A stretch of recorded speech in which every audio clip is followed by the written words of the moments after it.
Bonjour à toutes et à tous et bienvenue sur ce nouveau tuto sur Simplify 3D.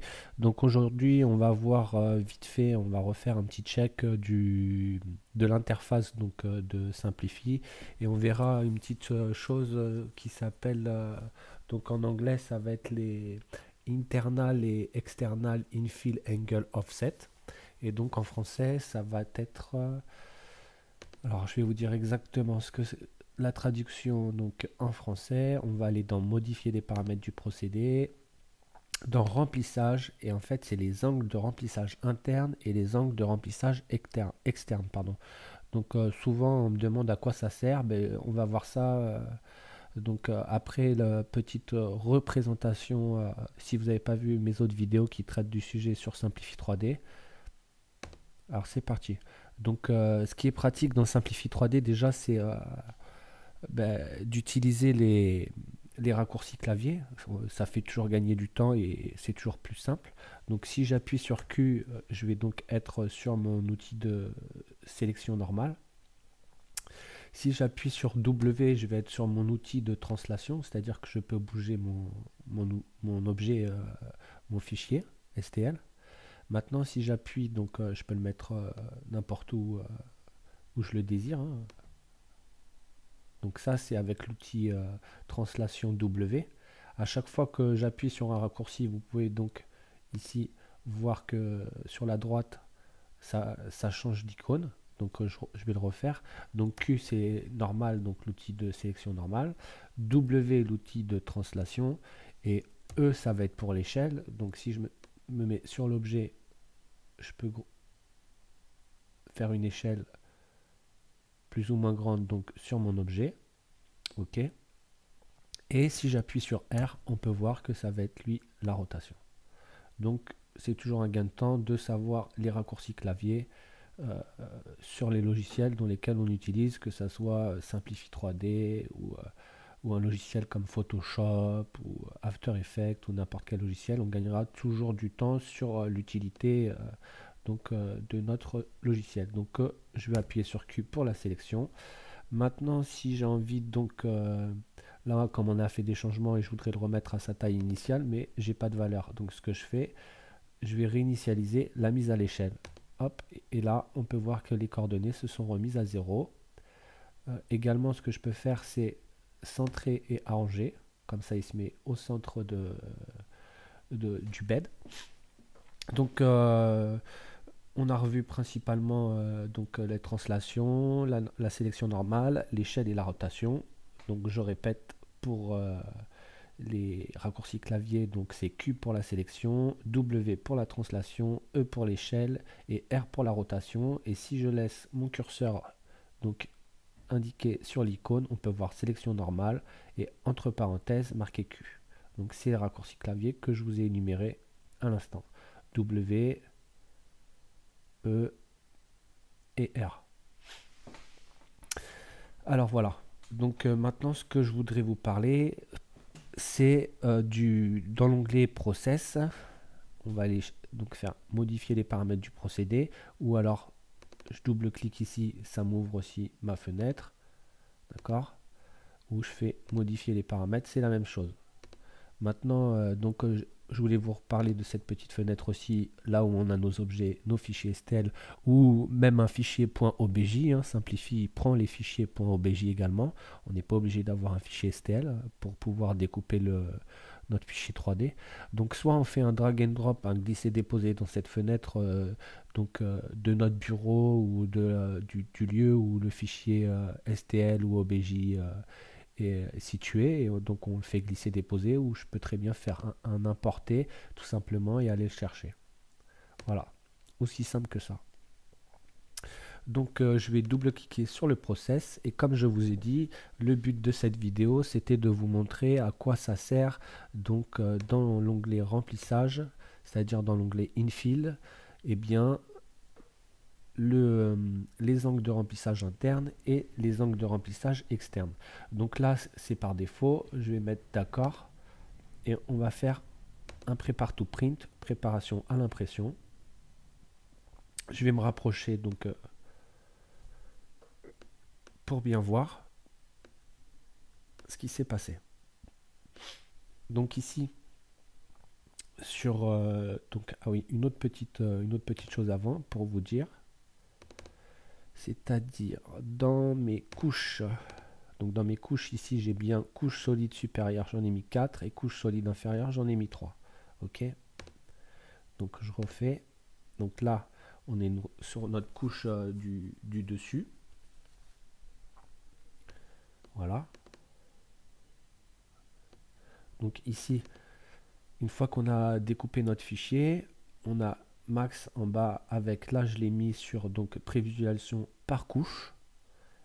Donc j'ai ce petit curseur, ou alors je peux très bien le faire aussi avec les flèches du clavier. Donc là je descends et après je monte. La flèche du dessus, la flèche du dessous. Donc tout ça pour vous dire que donc là on a des valeurs par défaut dans le remplissage des angles en interne et externe. Donc là on peut voir qu'à chaque fois sur ma première couche j'ai un angle qui va vers la droite. Après sur ma deuxième couche j'ai un angle qui va vers la gauche. Sur ma troisième ça revient à comme l'angle de la première. Comme je lui ai demandé 3 couches, on a bien 3 couches. Ok. Donc après moi là j'ai le infill en honeycomb. Donc là il me semble que je lui ai demandé 4 couches. Donc la première couche, pareil, à 45 degrés, moins 45 degrés, 45 degrés, moins 45 degrés. Donc là on a bien 4 couches. Et à chaque fois, ça change de direction. En général, c'est ce que la plupart des gens utilisent donc comme paramètre sans trop savoir en fait à quoi ça correspond. Et là, j'ai fait des tests récemment et donc je vais vous montrer une petite astuce. Alors, on va retourner donc dans sortir. On va aller dans notre process. Donc là, au lieu de double-cliquer pour changer, je peux très bien cliquer sur modifier les paramètres du procédé. Donc je vais aller dans remplissage. Voilà. Et on va s'occuper d'abord du angle de remplissage externe. Donc là, on peut voir qu'on a un angle de 45 et un angle de moins 45. Donc l'angle donc de remplissage externe, c'est tout ce qui va se rapporter donc à nos couches de top et de bottom. Donc ici, je vais y laisser 45 degrés. Après, je vais rajouter un angle. Hop, 0. Ce que je voudrais, c'est ici 0. Donc en fait, ce que je vais faire, hop, je vais supprimer. Voilà, donc mon deuxième, c'est 0. Je vais rajouter un angle. Avant de le rajouter, je vais lui dire une valeur, donc 90. Je vais y rajouter un angle. Et là, je vais encore rajouter un angle à 0. Et je vais faire ajouter. Maintenant, je vais mettre OK. Et on va relancer un prépare to print ou préparer à l'impression. Voilà. Donc, je vais revenir au départ. Avec ma flèche du haut, tout en ayant déjà sélectionné, sinon ça ne fonctionnera pas. Voilà, déjà là, on peut voir que ça a changé comparé à tout à l'heure. Donc, notre première couche, on voit qu'elle est à 45 degrés. Après, ça a changé, donc c'est 0. Et on peut voir que donc nos couches sont horizontales. Et en fait, ça, pour la finition, on va dire sur les couches du dessus, le top layer, et ben, quand vous terminez par une couche qui est comme ça, ou à 90 ou à 0, et bien, ça sera plus joli. La finition de votre pièce, elle sera honnêtement plus jolie que de le mettre tout le temps à 45 degrés. Donc là, je refais encore ma flèche du dessus. Donc on peut voir que ça a changé de direction et que c'est pas 45 ni moins 45. Donc là, je rentre dans mon remplissage. Là, je suis en honeycomb, nid d'abeille. Voilà. Donc là, hop, je reviens, première couche, dans un sens qui n'est pas donc 45, c'était 0. Là, si je m'abuse, c'était 90. Donc là, il revient à 45. Et là, il revient à 0. Et on finit par une couche comme ça. Et au lieu qu'il y ait donc cet angle de finition ou l'angle opposé, c'est-à-dire moins 45, là, vous avez une couche à 0. Et franchement, la dernière couche est bien plus jolie quand c'est dans ce sens-là ou dans le sens vertical que dans le sens moins 45. Et donc là, comme on m'a envoyé pas mal de messages pour savoir à quoi ça correspondait, parce qu'on ne sait pas toujours à quoi ça correspond, donc j'espère que ce petit tips vous a plu. Et on peut faire de même avec le remplissage. On va voir ça. Donc je retourne dans modifier les paramètres. Je vais dans remplissage. Au lieu de mettre motif de remplissage interne face au Necombe, on va prendre rectilinar. Et rectilinar, on peut voir qu'il est à 45 et moins 45. Donc c'est comme je vous ai montré tout à l'heure sur le top et bottom. Donc ici, on va mettre 0 degré. Ensuite, on va mettre 90. Et je vais ajouter un autre angle, admettons à 45. Donc vu que j'ai ajouté mon angle à 0, il me l'a mis à 0, mais c'est pas grave, je peux très bien le modifier après. Donc je mets 45. Je vais faire d'accord. Et on refait un prepare to print. Donc hop là, je reviens au départ. Je sélectionne, flèche du dessus, flèche qui monte, layer par layer. Donc là, on a donc notre remplissage avec une direction. Alors je sais plus qu'est-ce que j'ai mis comme valeur.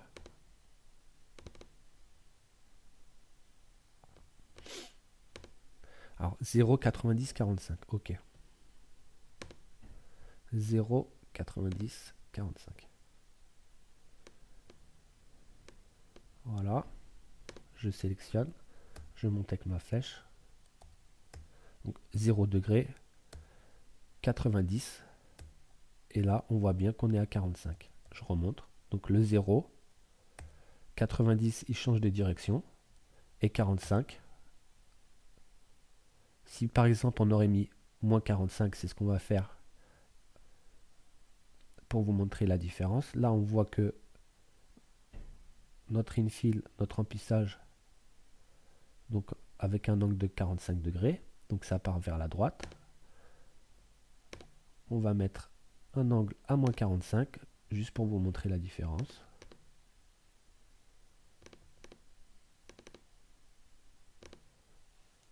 Voilà, ok. Bim.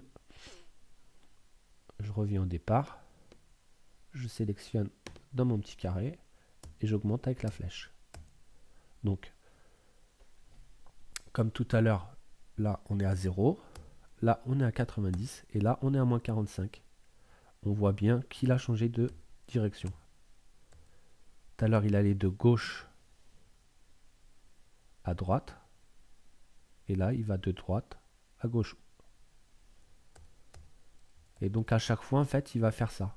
Il va faire 0, 90, 45.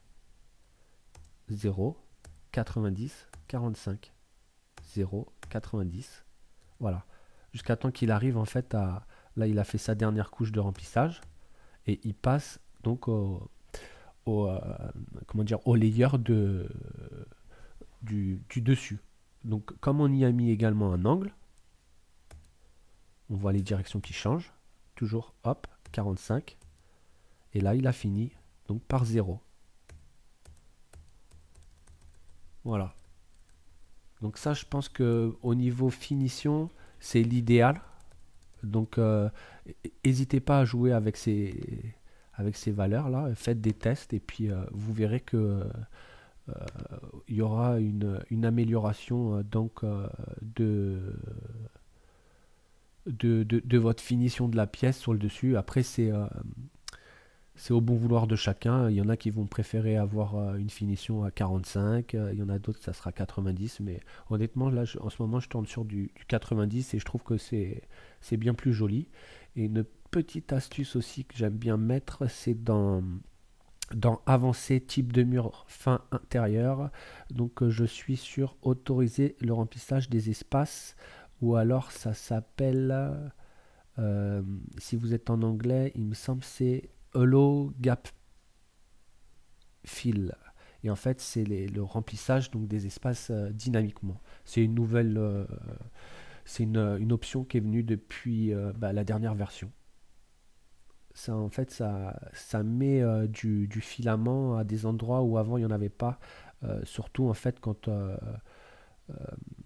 donc là on voit pas trop, mais c'est surtout en fait quand on a beaucoup de trous en fait. Quand je dis des trous comme ce type-là. Il y a des endroits où en fait avant ils remplissaient, donc ils faisaient comme ça.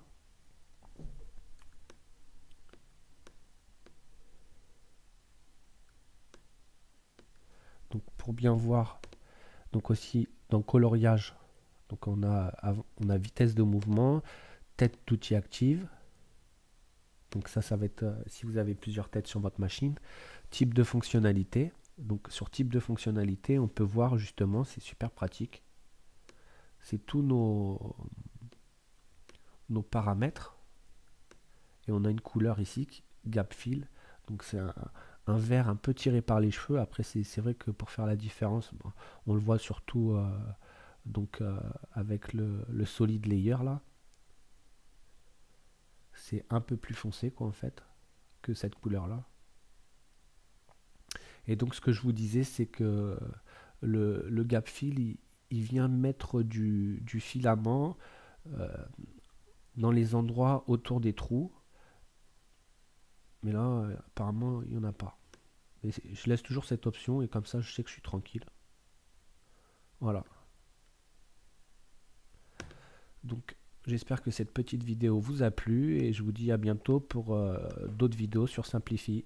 Merci de m'avoir regardé et surtout, n'hésitez pas à vous abonner à la chaîne, à mettre un pouce up si ça vous a plu et surtout également partagez les vidéos, partagez la vidéo. J'ai plein d'autres vidéos sur ma chaîne YouTube qui traitent du sujet de Simplify, notamment comment personnaliser votre Simplify 3D. Bah, écoutez, je vous dis à très bientôt et encore merci de m'avoir regardé. Merci, au revoir.